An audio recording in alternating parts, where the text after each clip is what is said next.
Alright, so I'm going to get straight to the point with this video. I'm not going to beat around the bush. And we are going to talk about epilepsy and the impact that it is having on my life today. The impact that it has on people regularly, daily, all the time. I should have brought tissue over here for myself. So I'm going through it a lot today with my epilepsy because of driving situations. Pretty much, people around me not wanting me to drive, and, no one knows your epilepsy better than yourself, even though we don't know our own epilepsy at all, because it changes on us and switches on us all the time and just makes its own decisions and attacks us whenever it wants to, without warning. Even with an aura isn't enough to be a warning a lot of times. So I was like, do I want to tell this whole story or not? Bottom line, I made a decision because I thought I would be okay to drive today, and I was okay. I made a 5-minute drive, and I didn't really want to make the drive, but it was the best decision for me in that moment because of somewhere I needed to be. And so I made the decision to do that. And of course, I have, with someone who was upset at me for making a decision. No one wants me to drive. And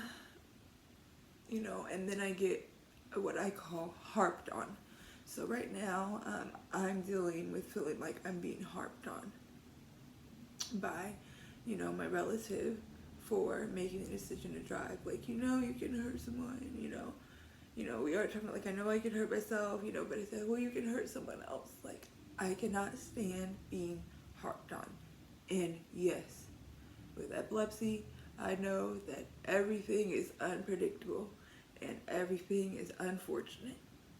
It just is. So, pretty much, epilepsy affects your relationships with people around you a lot. They don't really know how to deal with it 100%. And you yourself having epilepsy, you don't know how to deal with it either. There's things that will help, things that make things better. Like my yoga practices are really helping. But I am very, very sensitive, very, very sensitive. And I don't believe I was this sensitive before. My brain trauma and all of that. I believe I might have been sensitive, but it was not like this. So now, I'm dealing with having to be babysat regularly. And when I say that, I mean even literally with the camera. I got so upset earlier about it, and I just unplugged the cameras because I was sick of being watched, sick of checking in all the time. I have to tell someone if I'm gonna walk outside for a second, have to let them know that I'm leaving, let them know when I make it back, even check in with them while I'm walking. Hey, just letting you know I'm still good. Like, I just want time to myself, and I don't get it. I never get it. I never, ever, ever, ever get it. It's almost impossible. It's like impossible for me to get any alone time. I always have to be watched. Getting alone time for me is my mom not watching me. That's getting alone time, I guess, overall. But it's not still, though, because that means a friend has to be watching me. Someone always has to be watching me because it could happen any moment. Right now, I am due to seize at any given time. I'm just a little bit past 5 weeks, and that's how long I went last time between my seizures, so pretty much once you have that pattern, you just kind of go with that pattern. So it was 5 weeks last time, and now 5 weeks have gone, so it's kind of like waiting on it. But before that, I had went 15 weeks. That was the longest I had been since 2014 without seizures. There's a lot of positive things going on in my life, and there still is, but I don't know, I'm just, it's just, having epilepsy is a roller coaster. It really, really is, and the sensitivity of it is crazy.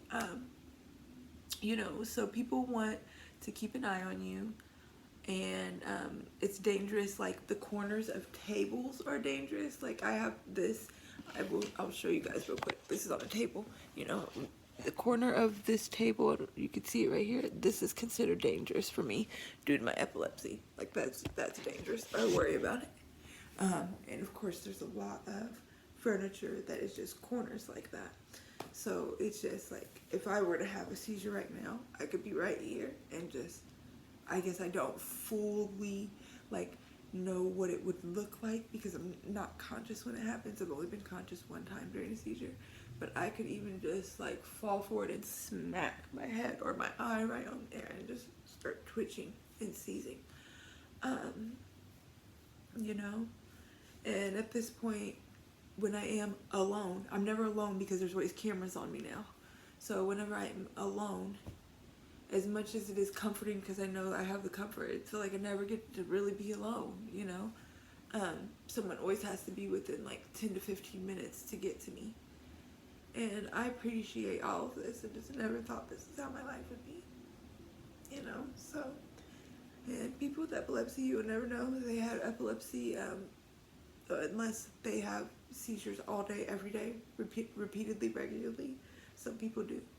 Mine are a little spaced apart, and I feel so horrible for people who have seizures even more than I do. Like, I can't even believe it. And then there's also the levels to the seizures, and mine are the grand mal tonic-clonic. Those are the only kind I have. I've never had it's all awful. I've never had a seizure where I've, stared into space and then came back to. Mine are always blacking out and twitching and convulsing. Let me go ahead and grab this. There are some things. Oh, by the way, on the back of my phone, my emergency contacts are listed because in case I'm ever out somewhere and I have a seizure, my phone falls next to me. They need to have my mother's number, my father's number, and everyone in my family that is in the general closeness vicinity area. My boyfriend's number and stuff, my grandma's number, to be able to get a hold of me or get a hold of them if I am found laying on the ground somewhere seizing out in a random public place. Yeah. So, anyways, I had made a post asking people about what they would like me to talk about in some of these videos, and I'm just going to go ahead and look real quick and see what was said about epilepsy. Keep touching the topic, but not going too far with it.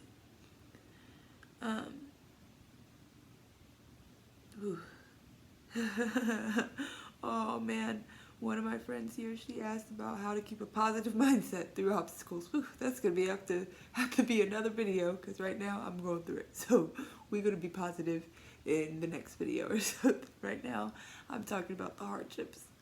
Definitely. How epilepsy affects all simple things in life on the daily. That's what I was kind of trying to touch on right here.